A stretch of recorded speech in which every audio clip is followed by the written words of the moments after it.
Hello, my friend. Let me introduce our workshop. In this workshop, let me introduce our rolling machine.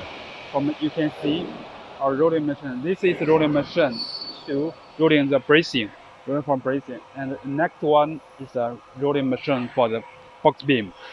On box beam, you can see for the raw material from here, and it's about 16%, and finished the box beam will be like this. Okay, let's go. We can go. Come see and close. One pin here is box beam. You can see there is special design of structure. It's like a U type, but with many beddings. And okay, this is one piece. We are one piece from here.